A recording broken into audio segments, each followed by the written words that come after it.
Assalamualaikum warahmatullahi wabarakatuh. Kenalkan, nama saya Muhammad Gasmi, RP 5214 di sini pada tugas pendahuluan sistem operasi yang ketiga. Sini sudah masuk ke GNU atau Linux. Dan oke, mari kita mulai. Untuk soal yang pertama adalah managing desktop. Di sini kita mencoba untuk install sebuah aplikasi dari terminal. Kita buka dulu terminal, kita masuk ke super user dulu, masukkan password root, lalu kita coba install sebuah aplikasi. Di sini saya akan install Chrome ini. Oke, yes, kita tunggu.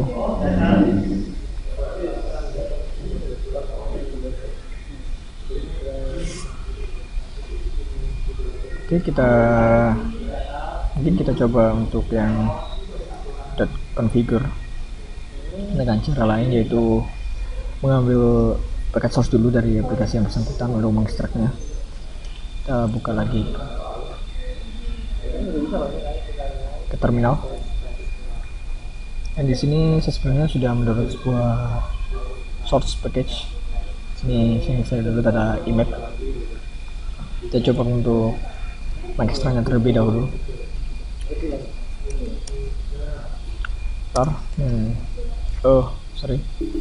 Masuk ke download dulu,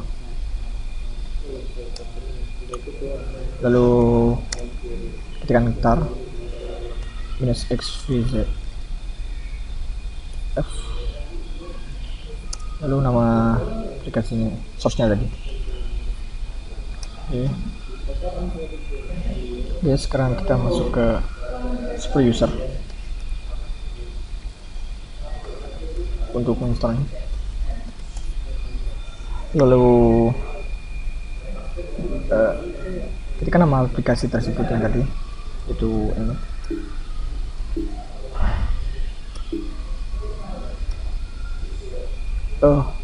Masuk ke dulu cd,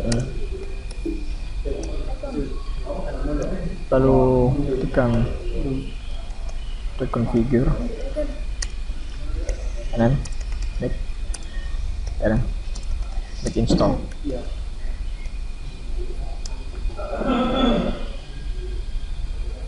Oke, kita tunggu. Kita bisa lihat di sini yang tadi 48%.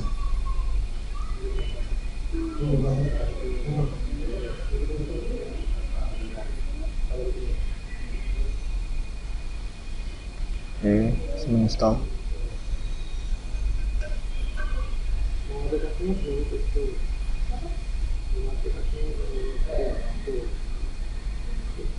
Ternyata di sini sudah ada image-nya for access, jadi tanya error. Oke, kita tunggu. Tapi itu tadi salah satu cara untuk configure. Di situ ada, karena di dalam folder tersebut harus terdapat file berbentuk configure untuk menginstalnya. Oke, kita tunggu Chromium sampai selesai.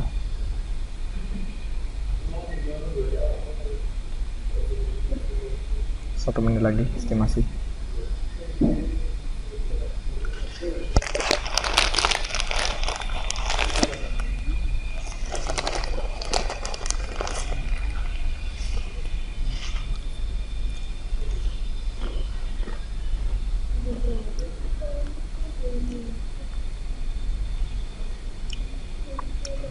Memang butuh kesabaran untuk install, cukup lama.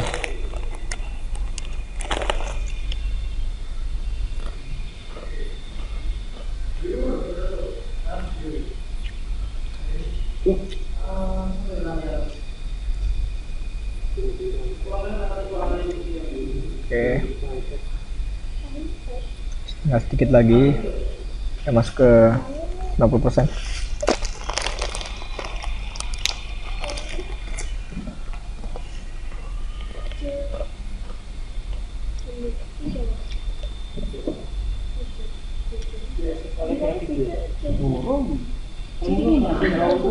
Oke, hampir selesai.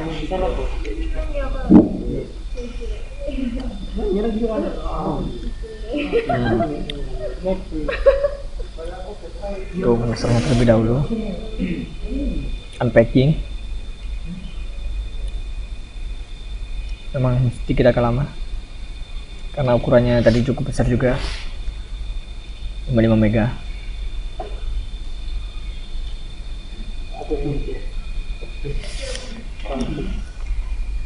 Perbedaannya yaitu di sini sudah ketika install nama aplikasi ini dia mendownload langsung lewat internet, namun jika pakai configure ya harus mengunduh package-nya terlebih dahulu. Mau mengecek apakah ada file configure di sana.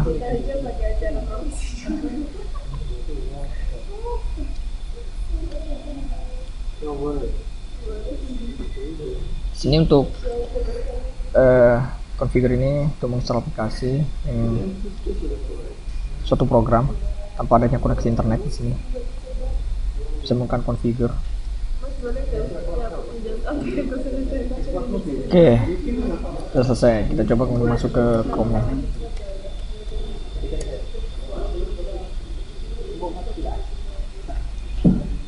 Oke, masuk ke normal user dulu. Jadi di sini coba exit dulu.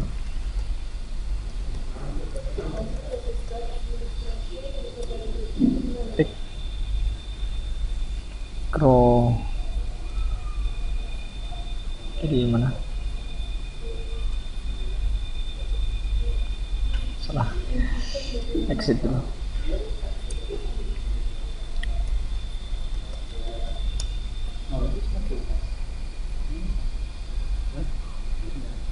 Oke, Google Chrome udah install. Oke, bagian kedua adalah bagian repository. Sini menjelaskan tentang apa itu repository. Repository yaitu suatu tempat penyimpanan dari kumpulan-kumpulan suatu aplikasi atau suatu program yang kita bisa mendownloadnya dan bisa menggunakannya. Lebih mudahnya, repository ini adalah suatu arsip software atau arsip dari aplikasi yang berada di internet dan kita bebas untuk mendownload dan menggunakannya. Oke, kita semuanya repository itu. Untuk menyediakan repository itu bagaimana? Masuk ke terminal terlebih dahulu, lalu sudo gedit /etc/pt /source list. Oke, sini adalah path repository. Oke, kita bisa tambahkan untuk repository kambing UI dari repository lokal. Sudah saya dokumenkan tadi.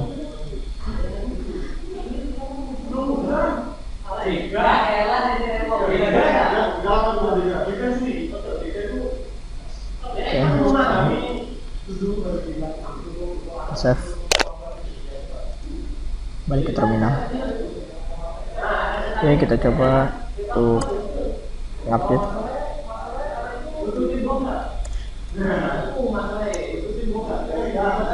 Oke, sudah terupdate dari kambing UI. Oke, menunggu.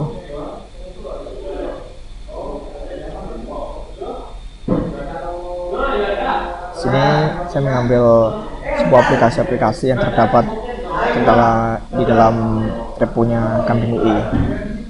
Oke, repository kambing UI sudah berhasil. Oke, di bagian ketiga adalah dependency. Lalu apa maksud dari dependency itu? Dependency adalah package-package yang terkait dan dibutuhkan dari suatu program atau aplikasi yang akan diinstal. Dan dari package-package tersebut bisa jadi package-package tersebut juga terkait dengan package-package yang lainnya, bahkan bisa berlanjut sampai tidak ada package-package lagi yang terkait. Oke, bisa saya kasih contoh. Kita masuk ke terminal dulu. Ini tadi sudah saya tuliskan Di PKG ini install dari sebuah ekstensi berupa berbasis Debian. Jadi kita coba install Arke. Oke, di sini ada problem, yaitu dependency problem. Karena di sini Arke depend dari Scrot, bahwa sebelum kita menginstall Arke kita harus menginstall terlebih dahulu Scrot, dan mungkin dari Scrot ini kita harus menginstall dahulu package yang lainnya sebelum kita menginstall Scrot. Oke, sekarang pada bagian keempat, bagian interface. Sudah semakin malam, sudah semakin sunyi, gelap. Oke, pada bab ini kita diinstruksikan bahwa kita tahu bahwa paham akan desktop environment dan berbagai macam hal lainnya. Jadi di sini apa yang dibutuhkan, kita harus mengetahui apa desktop environment kita, lalu apa yang dibutuhkan pada tampilan desktop, informasi apa saja yang kita tampilkan di desktop.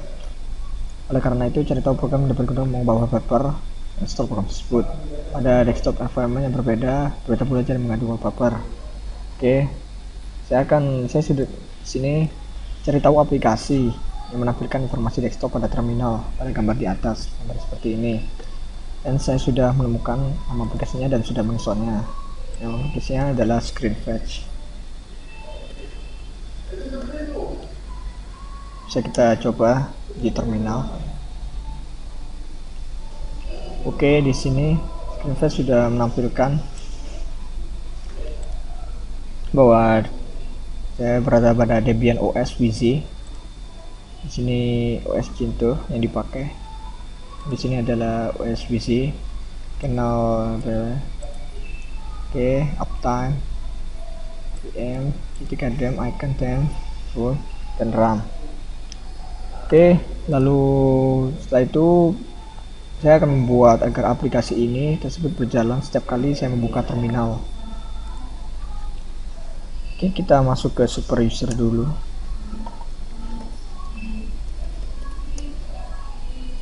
Kita ketikkan sudo gedit plus rc.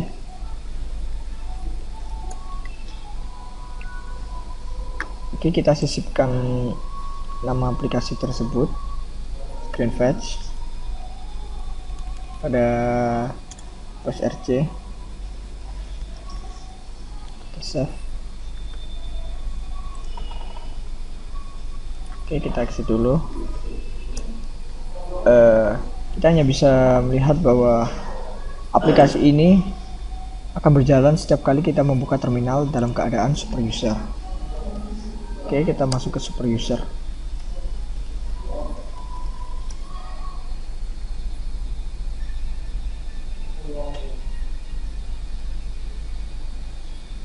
Dan otomatis jika kita masuk ke super user, kita akan diperlihatkan pertama kalinya yaitu informasi seperti aplikasi tadi, ScreenFetch, tentang informasi sistem kita. Oke, setelah itu kita cari tahu untuk merubah. Di sini desktop environment yang saya pilih adalah GNOME.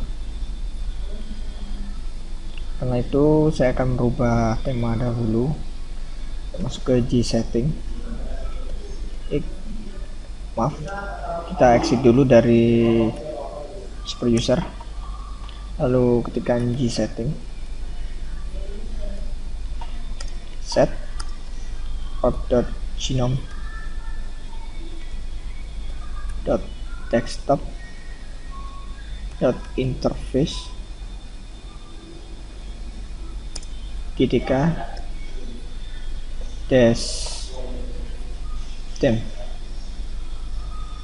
Kita akan ganti ke tema high contrast.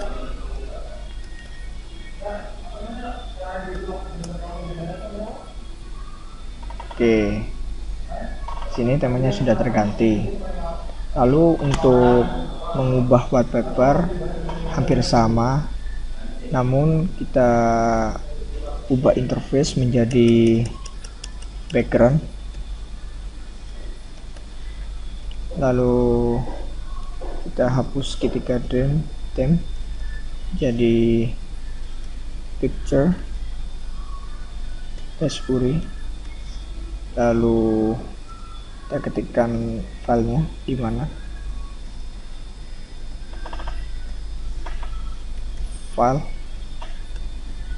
T2 S3 kali home user, nama user, lalu tempat di mana lokasi wallpaper tersebut saya letakkan di download, lalu nama wallpaper tersebut. Oke, sebelumnya kita ganti dahulu. Di sini ada pengaturan normalnya, off.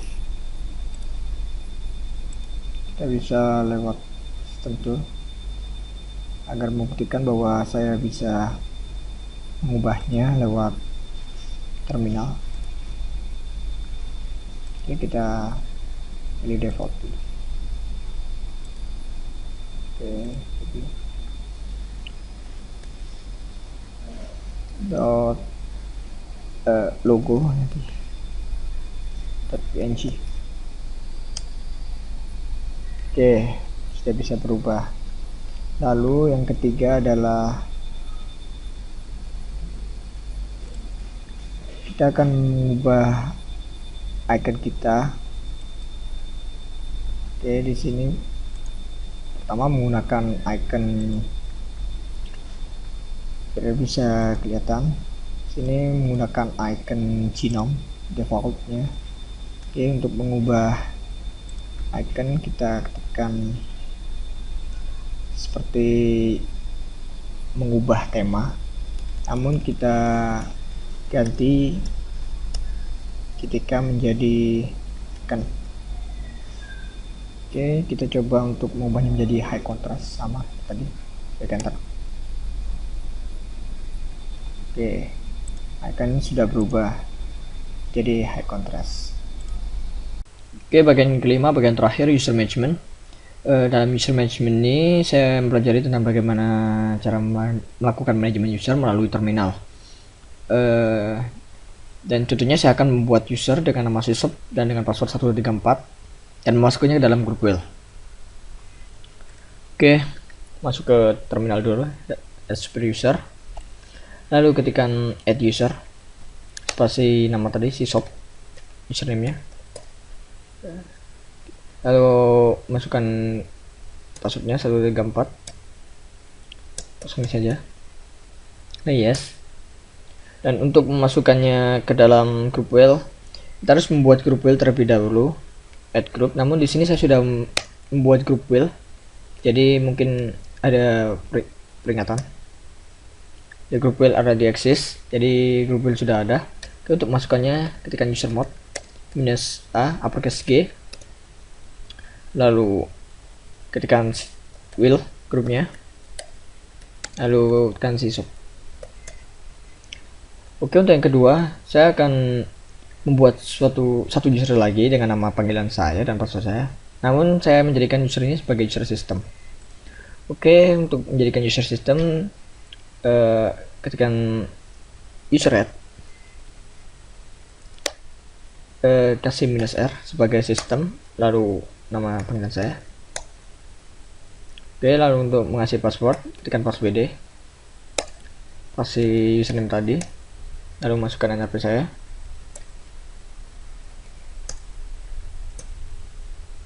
Oke, sukses. Oke, user management sudah selesai.